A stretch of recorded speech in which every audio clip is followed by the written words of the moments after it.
మీరెవరు? నా పేరు రఘు. రఘువా? రఘు ఎవరు? ఎక్కడికి మాట్లాడుతున్నారు?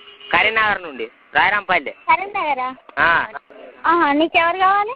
నువ్వే కావాలి. నేనా? నా పేరేంటి? సినిమా పేరు నువ్వే చెప్పాలి. నేను చెప్పాలి? నా పేరు నీకెందుకు చెప్పాలి? నువ్వెవడు అసలు? ఎందుకు ఫోన్ చేసినావు? చెప్పండి, నీ నంబర్ నాకు ఎట్లా దొరికిందే తల్లి? నువ్వు ఫోన్ చేస్తేనే కాదు నేను చేసింది. ఏంట్రా నేను మాట్లాడుతున్నావు? ఎవరు అనుకుంటున్నావు? నేను ఎవరు అనుకుంటున్నావు? చెప్పు దేవు దీడియట. నీకు చదువు కూడా నాదే. ఎప్పుడు నేర్చుకున్నావు? ఏం చదువుతాను? అరే సిగ్గున్నారా నీకేమన్నా? నేను చదువుకుంటలేనారా? నేను కూడా చదువుకుంటాను కాదే. సిగ్గు మన ఏది లేదు దొంగలంటి కొడుకు. చెప్పు ఏం మాట్లాడుతున్నావు? దీడియడానికి మళ్ళీ చదువుకున్నారు అనుకుంటున్న వాళ్ళని తింటే. నువ్వెవడు అసలు చెప్పు ఫస్ట్. అరే రఘు అంటే పడతలేదా? నేను రఘును.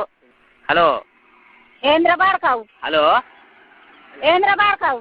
నువ్వు అత్త? ఎవరివిరా నువ్వు అని అత్త? నువ్వెవరివిరా? అదో మీ బిడ్డని ఎవరు రమ్మంటాను, నువ్వు అంటాను. చెప్తే అవుతుంది. 20 మందిలో పెట్టి సౌండ్ పిజ్జా అది ఎక్కువ పెట్టి వినిపిస్తున్నా.